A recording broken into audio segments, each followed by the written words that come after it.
Shalom. Puji Tuhan. Ya. Saudaraku yang ada di dalam Tuhan, yang dikasihi dalam Tuhan maksud saya. Pagi hari ini kita akan belajar tentang satu kebenaran yang luar biasa berdasarkan satu cerita. Saya akan mengajak kita membuka dahulu deh. Membuka dahulu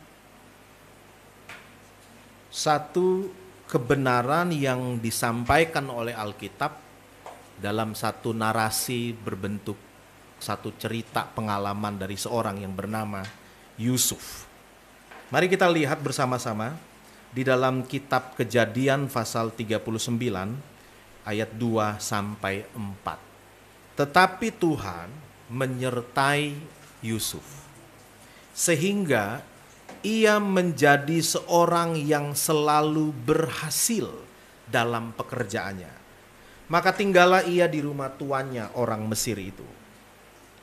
Setelah dilihat oleh tuannya bahwa Yusuf disertai Tuhan, perhatikan ya, dan bahwa akibat penyertaan Tuhan ini, Tuhan membuat berhasil segala sesuatu yang dikerjakannya, maka Yusuf mendapat kasih tuannya. Dan ia boleh melayani dia. Kepada Yusuf diberikannya kuasa atas rumahnya dan segala miliknya diserahkannya pada kekuasaan Yusuf. Ini cerita yang menarik, termasuk salah satu di antara beberapa cerita yang paling menarik di Alkitab, saudara.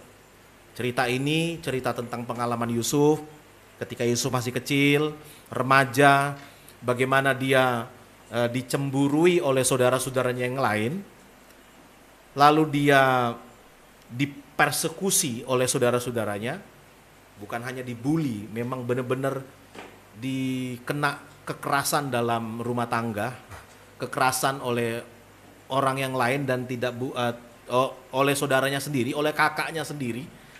Lalu harusnya dia dibunuh, ya kan, cerita tentang Yusuf kita tahu bersama-sama dari cerita sekolah minggu.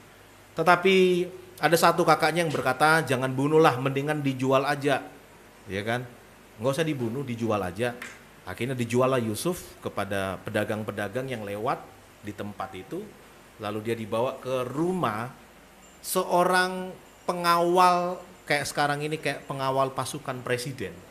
Jadi pengawal Raja Firaun. Jadi kepala pasukan pengawal kerajaan Firaun.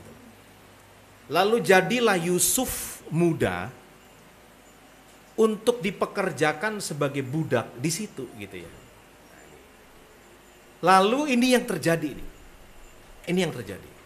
Yusuf yang mendapat perlakuan yang tidak menyenangkan, mendapat perlakuan intimidasi, kekerasan oleh saudaranya di rumahnya itu,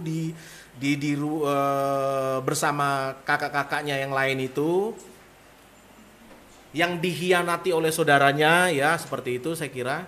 Lalu dijual dan menjadi budak di negara orang, lalu bekerja di situ. Apa yang terjadi? Dalam pekerjaan Yusuf di situ, ternyata apa yang dipercayakan kepada Yusuf oleh tuannya, gitu, apa yang dikasih ke dia, ya, dipercayakan ke dia, itu jadi semuanya, nggak ada yang gagal. Kita baru ayat ini masuk kan? Karena Tuhan menyertai Yusuf, sehingga apa yang Yusuf kerjakan jadi, gitu.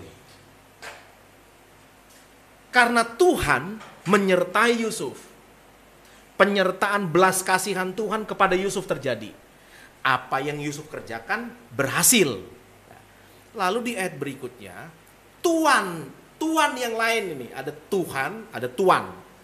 Tuannya melihat, apa yang gue percayakan jadi ya sama dia. Karena itu tuannya mengasihi Yusuf dan mempercayakan lagi kepada Yusuf hal yang lebih besar lagi. Nah, ini dulu kita lihat nih. Seorang muda di negeri orang hidup sendirian. Tidak ada support siapa-siapa. Keluarganya justru kakak-kakaknya yang harusnya melindungi dia, malah menyiksa dia. Malah menjual dia, malah mempersekusi dia. Ya, masih remaja nih. Nah, saya melihat ada banyak orang ada di posisi Yusuf nih. Tapi baperan gitu. Alih-alih mengerjakan apa yang harusnya dia kerjakan, dia malah meratapi nasibnya. Aduh, ya pantaslah gue jadi budak kayak begini. Pantaslah ya, karena saudara-saudara gue sih, mereka sih, gue dijahati sih sama dia gitu loh. Jadi alam pikirnya selalu alam pikir, wah abis gue jadi begini, nasibku jadi kayak begini, itu karena pekerjaan orang terhadap aku. Dia lupa bahwa firman Tuhan berkata, Allah turut bekerja mendatangkan kebaikan bagi mereka yang mengasihi Tuhan. Katakan amin. Bahkan nanti ya, kalau Anda baca ayat-ayat sesudah ini nih, nanti di beberapa pasal kemudian, Yusuf berkata begini, apa yang dirancangkan kejahatan kepadaku, Allah mengubah menjadi satu kebaikan. Wow, nah ini dulu nih yang kita harus lihat ya. Ini dulu yang harus kita lihat.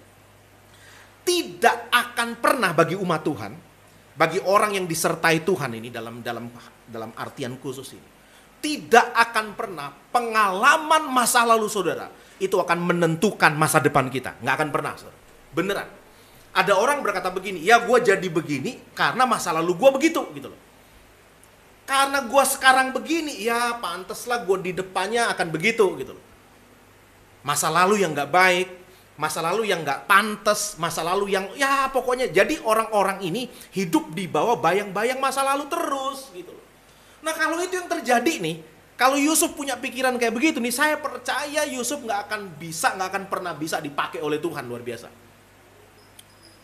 Ini langkah pertama Yusuf dipakai Tuhan nih saudara, karena ada janji. Jadi gini, Yusuf itu kayak satu puzzle ya, menggenapi satu gambaran besar, rencana ilahi bagi penyelamatan bangsa Israel nantinya. Dan itu akan menunjuk kepada penyelamatan manusia di dalam Kristus. Yusuf itu bagian itu. Bayangkan begini nih. Beberapa tahun kemudian terjadi kelaparan di dunia. Di dunia itu pada waktu itu. Sehingga keluarganya Yusuf yang ada di Kanaan, Yakub, Yehuda kakaknya, terus beberapa kakak-kakaknya yang lain itu ada 12 mereka yang akan menjadi suku Israel nantinya, ya toh? Suku Israel nantinya itu kelaparan. Lalu mereka ini, singkat cerita, mereka ini itu bisa dipelihara di Mesir, di kerajaan Firaun yang nantinya akan membuat mereka beranak cucu, beranak pinak, menjadi satu bangsa yang besar. Nanti dari situ, dari suku Yehuda akan lahir Mesias nantinya. Itu karena Yusuf gitu loh. Yusuf yang setting, Yusuf yang ngatur sehingga keluarganya bisa hidup. Bayangin aja tuh. Jadi Yusuf nantinya itu menjadi alat Tuhan bagi penyelamatan bangsa-bangsa. Nah, begini. Banyak orang hanya melihat gambaran kecil toh. Nggak ada sini foto kita bersama. Nah, kayak foto itu tuh. Ya, coba lihat. Itu kan foto apa itu? Itu gambar pohon beringin ya. Kok jadi lambang partai ada di situ ya? Kalau pemirsa nggak lihat di rumah singgah, di dinding rumah singgah itu ada gambar satu pohon besar.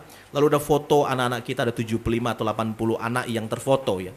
Masih ada 50 yang tidak terfoto di situ. Anak-anak kita yang ada di jalan, yang Gunung Berintik, mana aja itu ya? Gunung Berintik, terus mana? Johar, terus Medoho kalau nggak salah itu, rumah singgah ada beberapa di situ. Nah, kalau Anda lihat gambar utuh, Anda lihat apa di situ coba? Lihat apa? Gambar apa? Pohon ya, yang nggak usah bilang beringin ya. Nanti marah yang partai-partai yang lain gitu loh. Pohon lah, gambar pohon besar, itu gambaran utuhnya kan. Nah, coba mukanya Septi ada nggak di situ ya? Nggak di foto. Nah, ini yang bikin foto ini siapa ini berarti? Ini anak binaan kita Septi nggak masuk. Nika ada nggak? Gitu ya. Terus siapa lagi? Nika nggak ada. Oh itu Johar sama itu. Johar berarti Uluk Kilik. Mana Uluk Kilik? Uluk Kilik yang mana tuh? Coba Uluk Kilik yang gambarnya mana? Nah itu, ya itulah pokoknya, itulah ada ulu kilik cari dewe gitu. Ulu kilik. Nah begini, kalau ulu kilik itu gambarmu, gambar hidupmu ada di situ. Kamu tahu nggak sebenarnya bahwa hidupmu itu disusun sedemikian sehingga menjadi satu gambaran besar yang disebut pohon itu. Tapi kita ini hanya melihat gambaran kecil tok kita itu. Kalau misalnya tahu ulu kilik itu yang bajunya warna merah, kita hanya melihat ya gue pakai baju warna merah. Dan bahkan entah kenapa ya, kalau kita foto bersama nih, lalu ada dikirim ke kita, ada 10 orang, 100 orang, yang paling dicari pertama siapa? Diri kita kan, itu selalu psikologi manusia itu kan kayak begitu tuh. Itu yang selalu dilihat dirinya, dia lupa itu gambaran besar itu. Itu besar itu loh. Nah harusnya kita lihatnya begitu kan gitu. Saya percaya begini nih. Yusuf itu punya gambaran besar hidupnya. Penyelamatan Israel yang akan menghasilkan penyelamatan bangsa-bangsa di dunia. Itu kan begitu tuh. Dan percayalah saudara, siapapun Anda yang percaya yang ada di dalam Kristus, itu juga punya gambaran besar keselamatan Allah bagi dunia ini, zaman ini. Katakan amin. Saya khotbah beberapa waktu yang lalu ya kan, saya bilang kita itu levelnya terang bagi siapa saudara? Terangnya kita itu levelnya siapa? Dunia. Kamu adalah terang dunia kata Tuhan. Terangnya bagi dunia loh saudara. Tapi kita hanya lihat ya gue apalah, gue kecil banget ya gue udah gitu dilindes-lindes pula ya toh. Masa lalu gue nggak api, nggak baik, ya pantes lah gue jadi kayak begini. Gue yang mana bisa gue jadi bos. Gue dulu nggak sekolah tinggi. Ya selalu kita menyalahkan masa lalu. Apalagi kalau ada orang-orang yang dipersekusi masa lalunya, masa kecilnya. Ya habis bapak gue begini, bapak gue miskin. Gue bukan siapa-siapalah, pokoknya seperti itu. Itu kalau bisa ngomong begitu tuh, Yusuf yang akan ngomong begitu sebenarnya. Yusuf lah orangnya sebenarnya ya kan. Dia dikhianati saudaranya, dijual jadi budak. Tapi Anda lihat nih, ini hebat nih. Yusuf yang adalah budak itu, apa yang dia kerjakan jadi. Di tempat dimanapun, kalau Anda belajar dari kisah Yusuf ini ya, di tempat dimanapun Anda ditaruh oleh satu keadaan itu, di kondisi apapun Anda diizinkan oleh Tuhan berada di posisi itu. Hari ini kan pandemi ini ya. Di pandemi ini orang banyak belajar Alkitab justru gitu. Aneh ya. Di zaman gereja masih memang kayak, dan memang benar ya, kekristenan itu atau orang benar itulah, orang benar ya secara global di mana-mana lah, di semua keyakinan.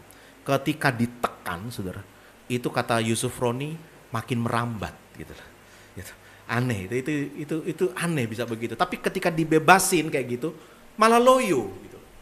Bebas ibadah, bebas dengar firman, bebas melakukan kegiatan agama, malah loyo sebenarnya.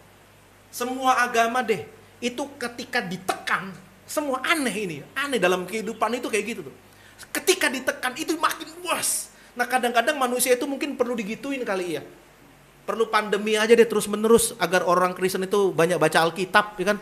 Kalau zaman dulu tergantung pendetanya khotbahnya nggak baik, malas gue dengerin. Sekarang enggak. Sekarang mereka kalau walaupun nggak ada ibadah kayak begini di gereja, mereka rata-rata banyak orang loh saudara, beneran. Itu nonton lihat YouTube semuanya. Khotbah, malah banyak orang, gue baru tahu sekarang ya, ternyata ada firman Tuhan ngajarkan tentang ini. Baru ngerti dia. Lah selama ini lu ngapain jadi Kristen gitu. Ya habis Pak gimana ya, gue ke gereja, gue orang Kristen, ke gereja lah, denger pendeta khotbah. Ya denger telinga kiri keluar telinga kanan, habis ngomongnya kayak begitu, kayak kumur-kumur, yang ngantuk lah, ya enak banget Pak. Jadi khotbah itu adalah selingan membawa tidur sebenarnya gitu ya. Jadi kalau Anda nggak bisa tidur, denger khotbah gitu loh, ngantuk Anda gitu, bisa tidur kira-kira begitu. Jadi orang sebenarnya ketika musim kayak begini, aneh tiba-tiba ada satu kehausan nih. Banyak orang yang saya lihat kayak gitu, banyak banget. Ada beberapa video-video di YouTube itu yang viewernya itu sampai ratusan ribu loh saudara. Membahas topik yang sulit banget dalam kekristenan. Sulit tapi ditonton, aneh kan. Saya bilang ini keren juga ya. Saya ketemu dengan teman-teman diskusinya, mereka banyak tanya sama saya. Nanti mungkin begini, Mungkin saya coba lagi berpikir untuk coba membahas isu-isu yang memang lagi hangat nih di internet.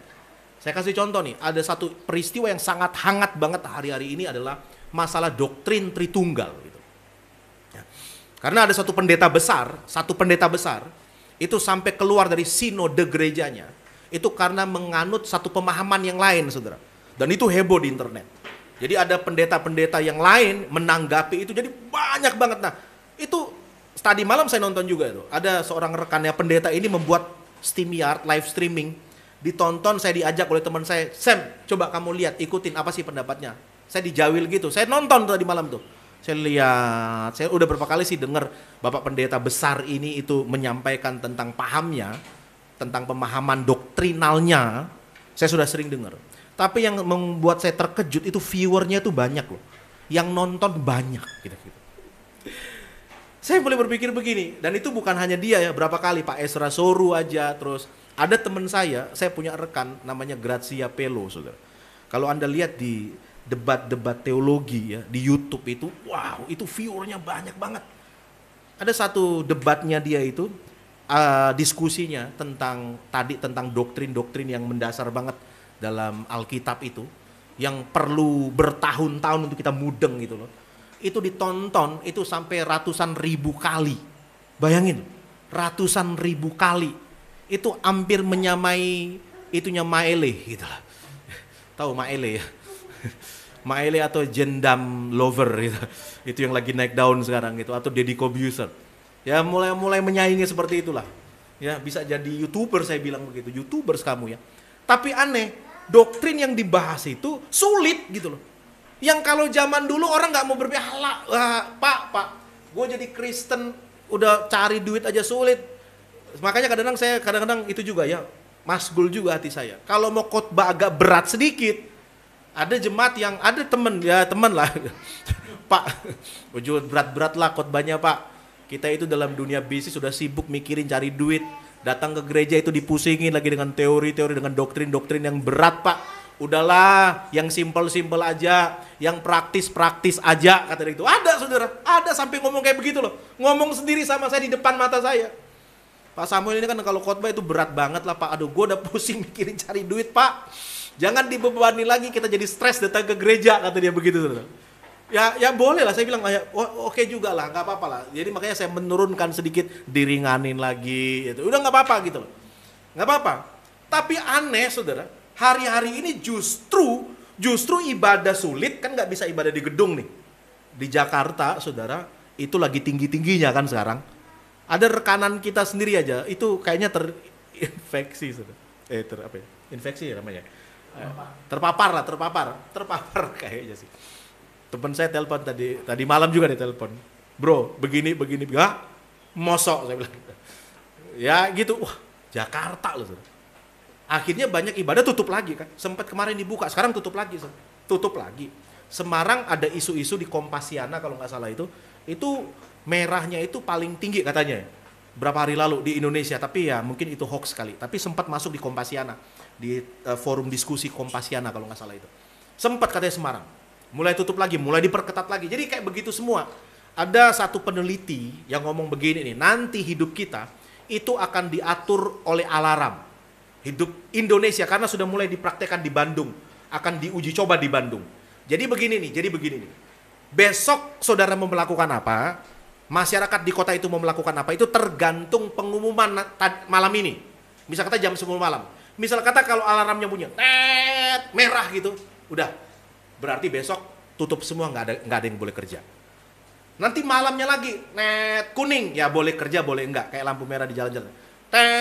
Hijau, boleh. Nanti tunggu lagi kita jam 10 di atas, jam 10 malam ke atas. Merah kata itu.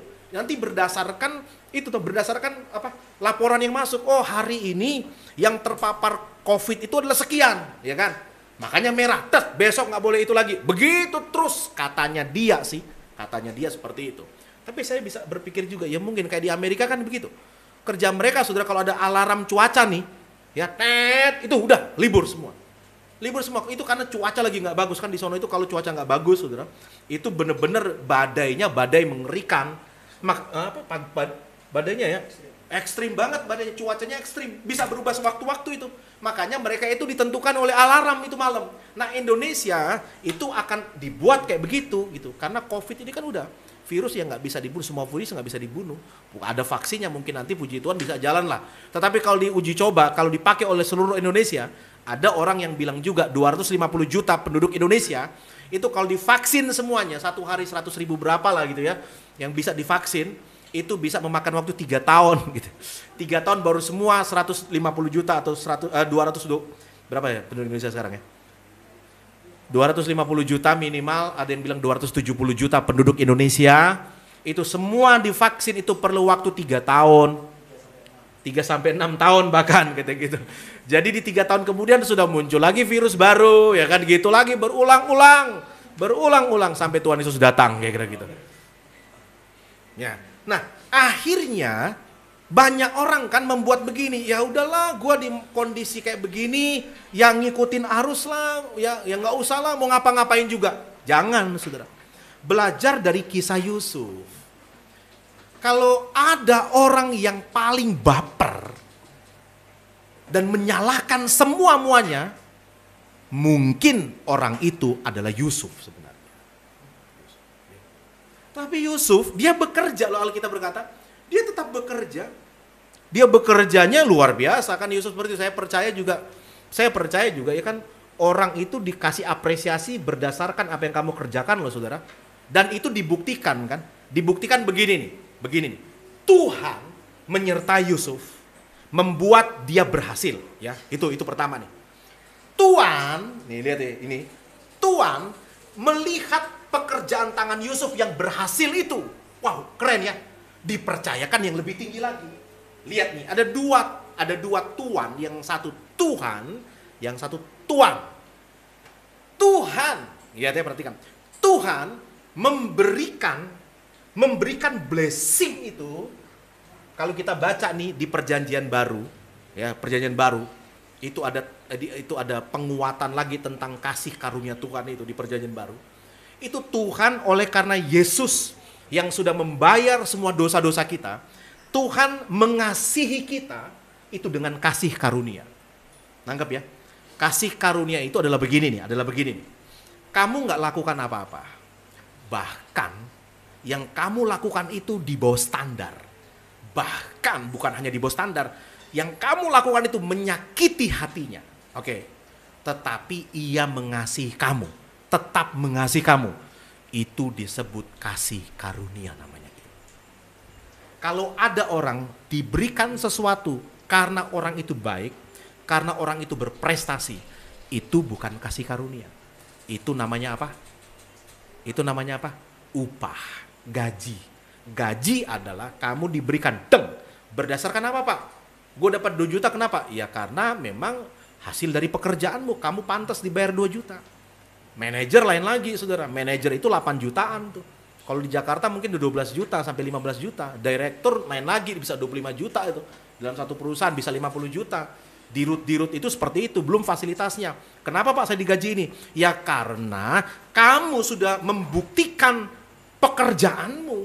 Kamu sudah membuktikan itu, makanya kamu dibayar pantas seperti itu. Jadi gaji adalah berdasarkan apa yang kita kerjakan.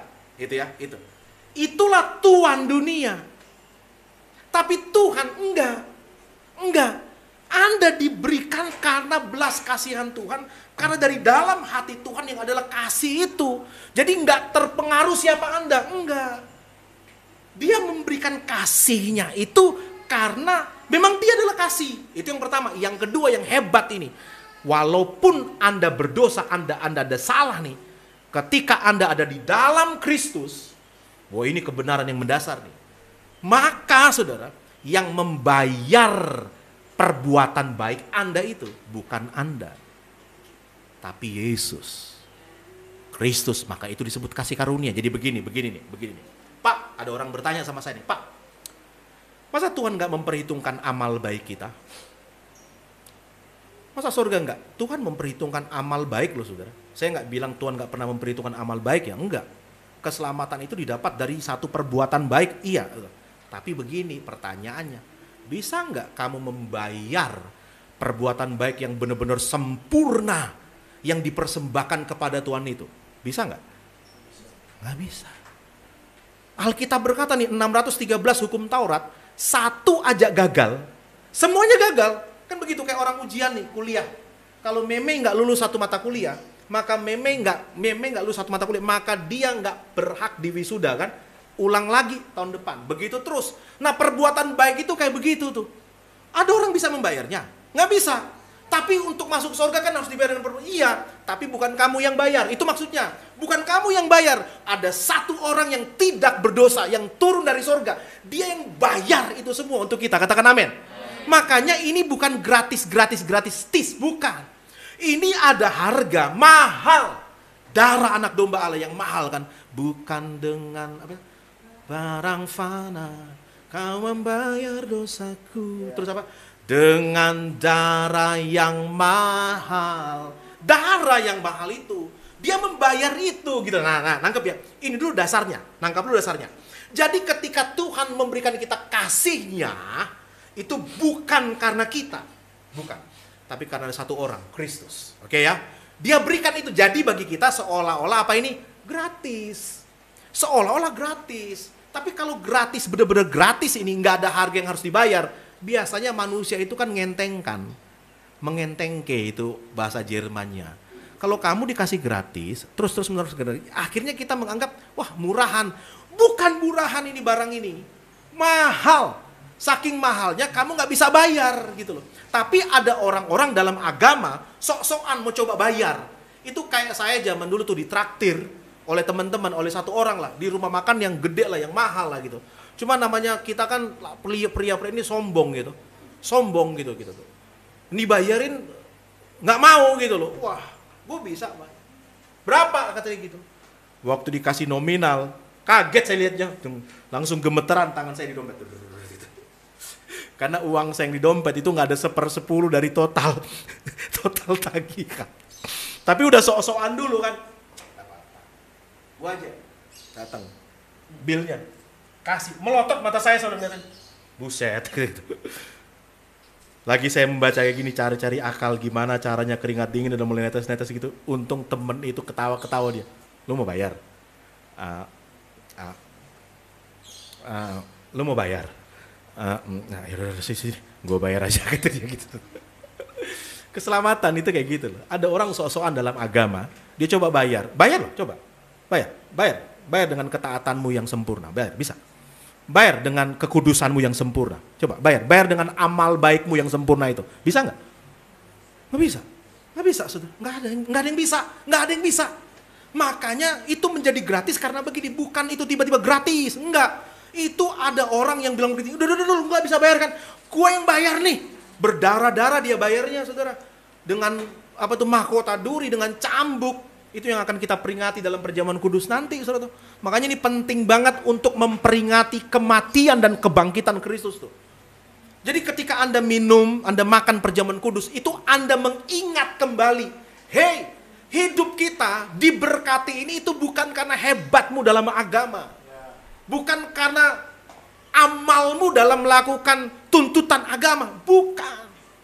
Ketika engkau mengangkat perjamuan itu darah itu kan lambang dari darah anak domba itu, lambang dari darah Kristus itu. Itu mengingat, itu kata Paulus, memperingati kematian dan kebangkitan Kristus. Jadi kayak iya ya. Itu jadi begitu tuh. Jadi gini, ada orang menganggap kan, ada satu paham yang berkata begini. Orang ketika meminum air atau makan roti perjamuan itu tiba-tiba ketika Anda berdoa nih, itu tubuh itu roti itu tiba-tiba menjadi tubuh Kristus, kata dia. Ya ada dua tubuh dong, tubuh di surga, tubuh di dunia gitu. Berhala ini jadinya gitu. Jadi kalau kita dari Protestan ke sini itu nggak percaya itu. Nah iman kita itu sama dengan imamnya Reform. Iman kita sama dengan iman Reform.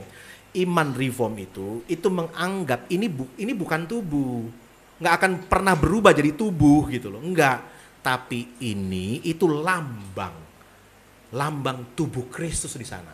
Jadi waktu kita makan tubuh itu, kita ingat bilur-bilur Yesus yang sudah terpecahkan kan. Jadi bukan cuma darah yang ngalir loh. Tahu nggak bilur itu apa luka ya? Iya luka ya. Nah. Ya bilur, pecah itu kayak terpecah jadi terkoyak itu loh. Jadi daging ketika dicambuk itu kan cambuknya itu kan bulat ya. Lalu ada berapa? Ada 3 ya.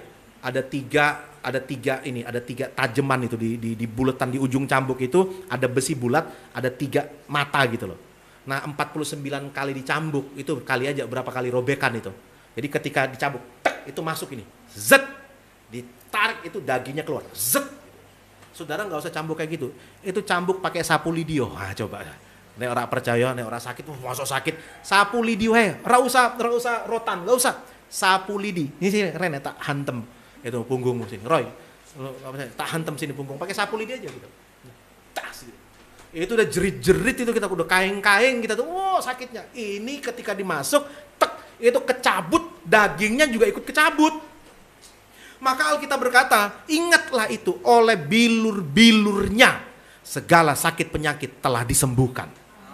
Makanya begitu. Jadi ketika kita mengangkat itu, kita mengingat itu gitu loh.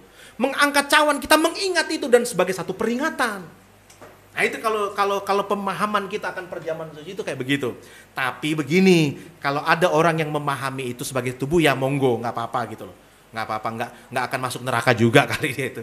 Enggak, dia kan saking dia, saya ketemu orang nih, saya menganggap itu tubuh Pak. Oke, kenapa alasannya?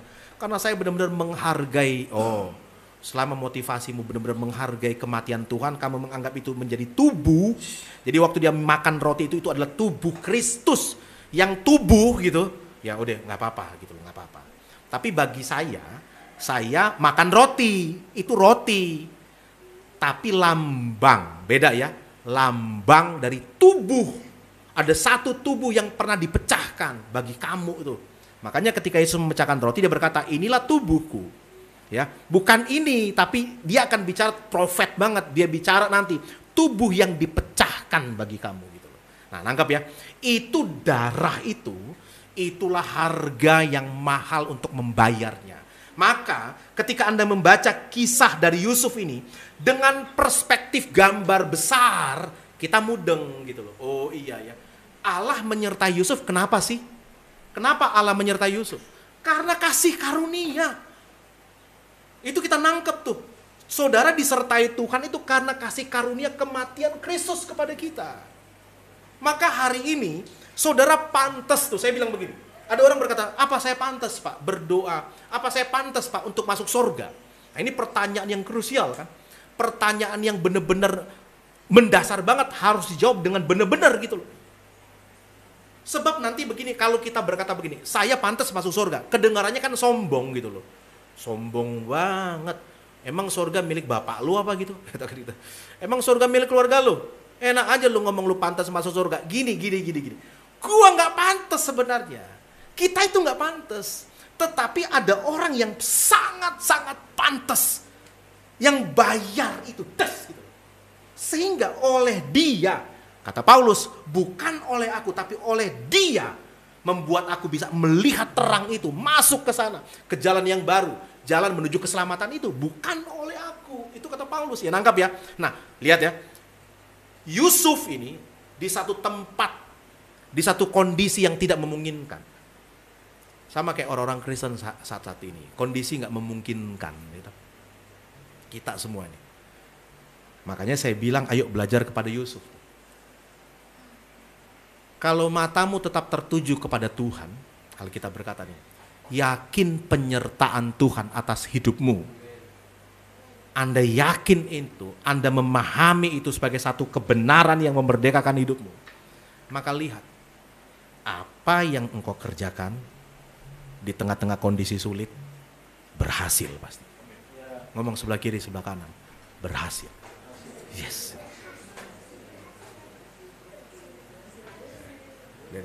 Kalau sang tuan dunia beda, lihat ya. Sang tuan dunia itu tuannya Yusuf itu enggak, bukan oleh kasih karunia, oleh prestasi. Ya gini. Lihat saya sebentar. Saya akan tutup di bagian ini. Begini ya. Ketika orang memahami kasih karunia tadi kan, tadi dia nangkep nih ya. Oh ya, oke, berarti kita semua kan kayak begitu tuh. Ya, oke. Saya paham Pak Pendeta. Saya mau kasih ilustrasi satu lagi nih. Ketika kita buat PAUD Ketika kita buat PAUD, ini kasih karunia nih kayak begini nih ya. Ketika kita buat PAUD, pos PAUD di Johar nih, itu ada 15 atau 20 anak kita, 15 atau 20 ya. Itu yang ikut di PAUD itu. Nah, Bu Endri, saya dan beberapa teman-teman itu menyadari kan bahwa salah satu yang menunjang orang itu untuk bisa lakukan sesuatu lah bagi kehidupan ini adalah pendidikan. Jadi kalau pendidikannya itu ditanamkan dari usia dini, ya itu dia pasti dia yang nggak neko-neko lah kira-kira begitu. Lebih gampang diajarin ketika dia jadi remaja atau jadi manusia yang dewasa nantinya, kayak gitu. Nah, lalu masalahnya begini, ketika kita buat sekolah, dua nih, pungut bayaran atau gratis, gitu kan gitu. Nah, gitu kan. Atau nggak usah pungut bayaran, jadi gratis aja. Nah, ada temen yang mengusulkan begini, udah gratis aja Pak. Kan mereka dari keluarga yang tidak mampu tuh rata-rata. Ada yang pemulung bapaknya, ada yang pengamen, ya beneran. Ada yang ya pengamen, pemulung, ada yang bekerja di pasar kali ya. Orang-orang tuanya mereka itu gitu loh. Yang dilayani tiap berapa hari oleh Janet, Tri, oleh Meme, oleh Junal. Mana Junal? Itu di pendampingan kita di Johar itu. Lah, lalu oke, saya waktu itu berpikir ya udah gratis aja deh. Tapi saya ingat kasih karunia. Saya ingat kasih karunia begini, kasih karunia itu bukan gratis pure ya, enggak. Itu ada harga yang dibayar. Ada, tapi bukan kita yang bayar. Ada orang yang lebih pantas untuk bayar. Nah, lalu saya dapat ide itu, udah begini aja. Gratis bagi mereka. Tetapi kita harus jelaskan bahwa ini bukan gratis. Memang bagi kamu nggak dipungut bayaran. Tapi yang bayar ini ada orang-orang yang lain yang peduli sama kamu, yang sadar pendidikan. Orang-orang itu yang bayarin kamu bisa bersekolah di PAUD ini. Nah itu yang kita buat. Makanya ada 15 atau 20 anak itu kita bilang, Pak kami nggak bisa bayar. Nggak usah, tenang aja Bu. Nggak bisa bayar, ada orang lain yang bayar. Oh gitu ya Pak. Supaya apa saudara? Supaya begini nih.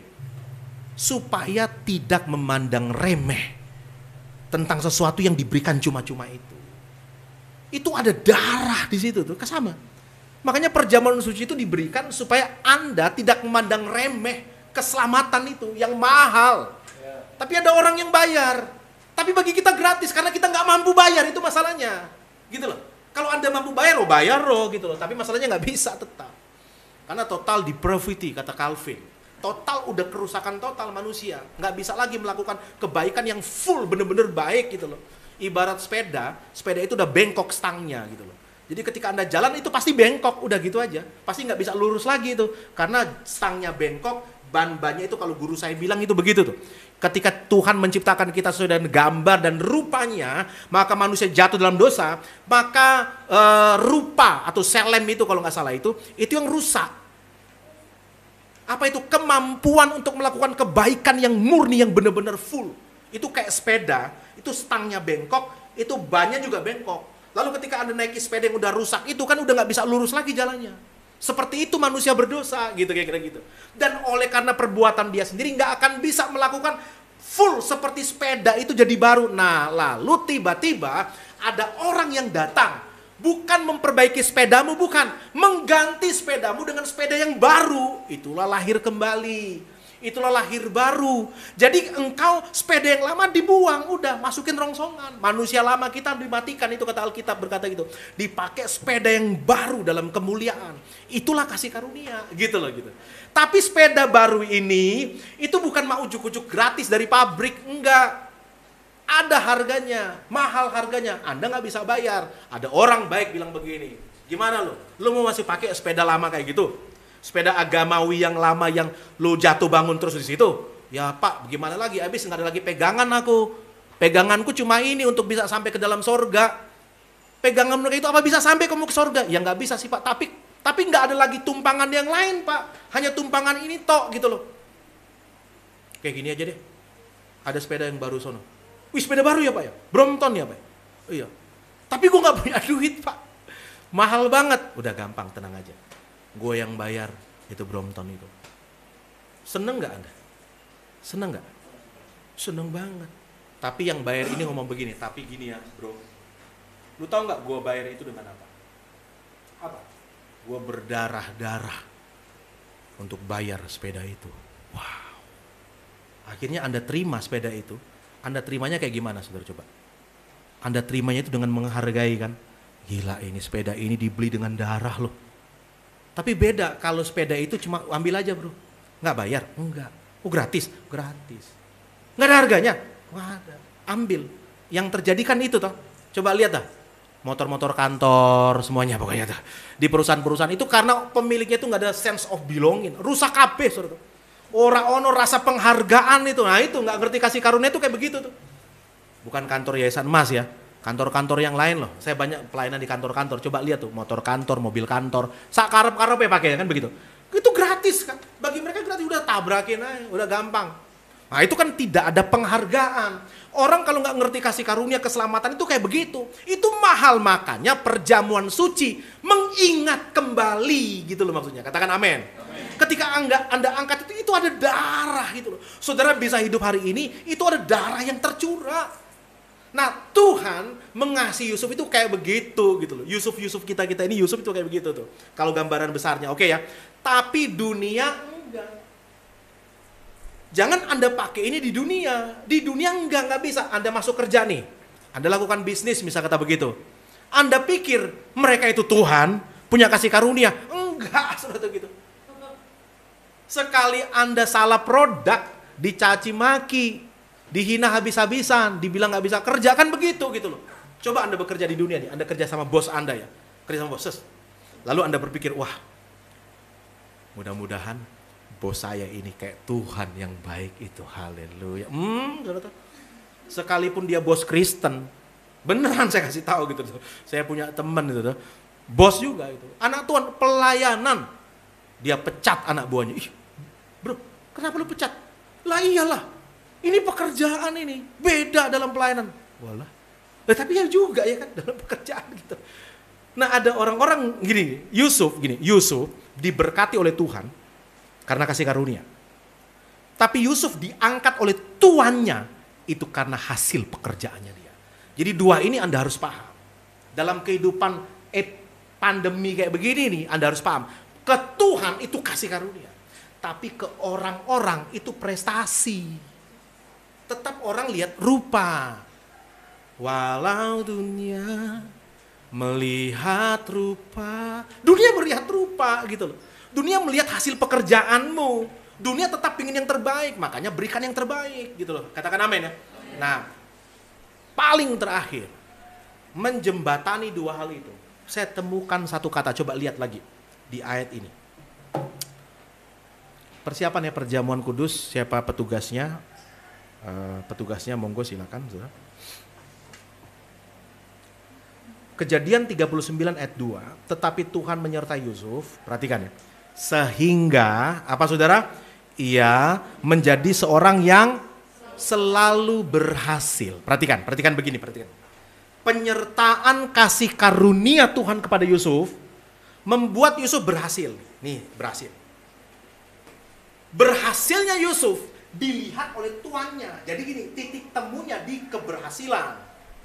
Gini ya, keberhasilan. Tuan yang ada di sana Tuan di sana mengaruniakan keberhasilan. Keberhasilan ini yang dilihat oleh tuan-tuan yang ada di dunia ini. Saudara tahu itu keberhasilannya apa? Dalam terjemahan Ibrani, kata berhasil di sini itu diartikan sebagai selah. Salah gitu kan, sailah gitu bacanya gitu. Sailah, coba 1, 2, 3. Sailah. Bahasa Ibrani itu wangel, sudah males aku baca. TS. Salah gitu. Saya bilang itu salak. Salak ingat buah salak aja udah. Salak, oh ya salak. Nah, kata sailah gitu, itu artinya keberuntungan. Beruntung. Coba sama-sama katakan beruntung. Lagi beruntung. Beruntung. Bahasa Jawanya hoki. Bejo. Mandarinya hoki.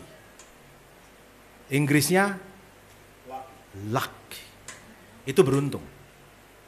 Apa itu beruntung? Definisinya apa? Beruntung. Apa itu beruntung? Apa sih itu beruntung? Wah, kamu beruntung banget deh. Udah mau mati tau gak lu? Beruntung banget kira-kira kita. Beruntung itu begini nih, ini yang pertama ya. Beruntung. Dalam pengertian yang negatif nih. Beruntung itu adalah selamat dari kecelakaan. Harusnya kamu celaka. Harusnya udah celaka, udah habis kamu, bangkrut kamu, udah mati kamu, kira-kira gitu. Habis kamu, masa depan kamu wes entek. Harusnya ngono. Tapi aneh, tiba-tiba itu kayak invisible hand. Ada tangan yang tidak kelihatan yang nuntun kamu kok aku urip yo. Harusnya bangkrut aku. Keluargaku berantakan harusnya. Harusnya habis semuanya, harusnya hancur aku. Tapi kok urip? Nopo ya? Beruntung. Di atas kertas entek, habis, hancur kita, habis. Tapi aneh, lewat. Itu beruntung tuh namanya tuh. Yang kedua nih, dalam arti positif. Beruntung yang kedua begini nih, dalam arti positif ya. Kita sama-sama diberikan fasilitas. Lu dapat fasilitas A, ini dapat fasilitas B. Sama, di medan tempur yang sama. Tapi aneh, dia dapat 100, kamu dapat 1000. Kok aneh ya? Kira-kira gitu tuh. Ini dalam pekerjaan biasanya gitu tuh. Aneh. Sama fasilitasnya. Medannya sama, kotanya sama. Menghadapi orang-orang yang sama. Tapi aneh. Kamu bisa menghasilkan berkali-kali lipat daripada dia. Kok bisa ya? Beruntung banget kamu tuh. Nanggap ya? Hoki banget lu ya. Berdasarkan dari dua itu, kita bisa menyimpulkan begini. Beruntung itu spiritual. Sesuatu yang tidak bisa disetting oleh manusia. Itu datangnya dari langit. Katakan amin. Itu beruntung. Maka orang-orang dunia untuk menciptakan hoki, dia melakukan satu rekayasa spiritual. Pakainya apa? Potong ayam hitam. Buat sesembahan. Kasih baca mantra. Lalu buat, ini pintu rumahmu ini gak boleh dari depan langsung menghadap. So nanti rezekinya keluar, lu gak hoki. Ya kan gitu ta? Kalau lu pengen hoki, pintu jangan dijejerin kayak gini. Dipindah pintunya. Saya punya temen yang pendeta, mendengarkan nasihat itu gitu loh. Dipindah pintunya tenanan loh saudara. Ini dipindah beneran. Loh kok Pak? Anda itu berdasarkan hitung-hitungan Hong Shui dan segala macam doang. Loh Alkitab berkata itu keyakinan, kita punya keyakinan yang teguh yang di atas orang-orang menghitung-hitung hari itu kan begitu. Kata kitab Kolose itu, kata kitab Paulus itu. Ya, kita di atas itu sementara mereka mengandalkan kepada roh-roh yang lemah dan miskin. Anda punya roh yang di dalammu yang jauh lebih besar daripada roh-roh yang ada di dunia ini. Iya, beri tepuk tangan dong pada Tuhan kita. Yes, gitu. Jadi bagi saya keberuntungan itu tangan Tuhan yang tidak kelihatan yang turun atas kita. Makanya lah itu Yusuf gitu loh. Maka saya bilang begini, ada orang bilang begini. Keberuntungan adalah kerja keras berjumpa dengan kesempatan. Itu beruntung. Boleh juga sih, boleh juga. Tapi keberuntungan itu bukan kerja keras. Nggak bisa. Keberuntungan itu di luar kerja keras. Ya. Keberuntungan itu cuma hak prerogatif dari Tuhan. Udah gitu toh. Kamu gak bisa sogok-sogok itu dengan kerja kerasmu supaya kamu beruntung. Gak bisa. Tuhan memberikan kepada yang dicintainya. Kalau yang dicintainya lagi tidur pun, kalau hoki masuk dalam hidupmu, kamu tetap diberkati Tuhan kok. Ya nangkap ya maksudnya, nangkap ya. Tapi bukan berarti saya anti kerja keras. Enggak. Karena begini, Yusuf itu kepada Tuhan berikan keberuntungan. Tapi Yusuf yang beruntung itu, gini loh maksudnya. Kita kerja keras bukan beruntung, bukan. Kita bekerja keras karena sudah beruntung. Katakan amin. Beda ya. Ada orang bekerja keras supaya beruntung. Ya mbok menawa ketemu kesempatan. Dia bekerja keras, mbok menawa ketemu kesempatan hoki dia. Enggak.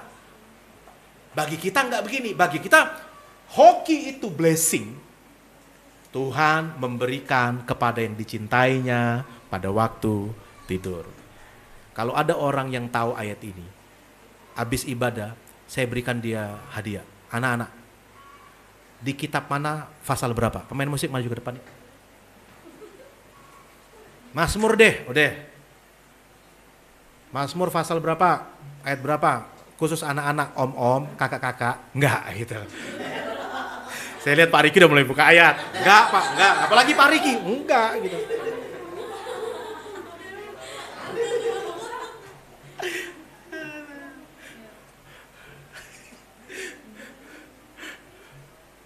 Sia-sialah kamu bangun pagi sampai jauh malam. Nah itu. Kamu bukan anak-anak gitu. Ayo cepat anak-anak. Anak-anak. Pokoknya dapat deh hadiah dari Dedi Sam. Adalah pokoknya. Adalah. Ada itu hadiah kemarin. Jadi jadi kalau pemirsa di rumah dapat TV ini gitu. Kirim jawaban Anda.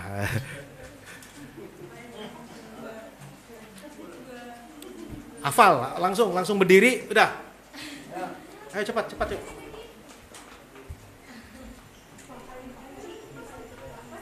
Mazmur 151. Enggak apa-apa, dibantu. Siapa yang mentor yang paling dekat, bantu dia langsung paling cepat. Angkat tangan. Ada kakak yang paling dekat itu, bantu berdiri. Anaknya yang berdiri yang ngomong.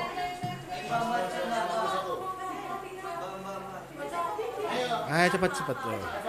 Saudara lagi terjadi kehebohan di rumah sehingga saudara-saudara bola dibawa oleh Dika mengoper kepada Arfa dan dibuang begitu saja saudara-saudara. Maju sini, maju depan sini. Maju depan. Maskernya buka, kasih itu. Duduk, baca. Oke, baca yang keras.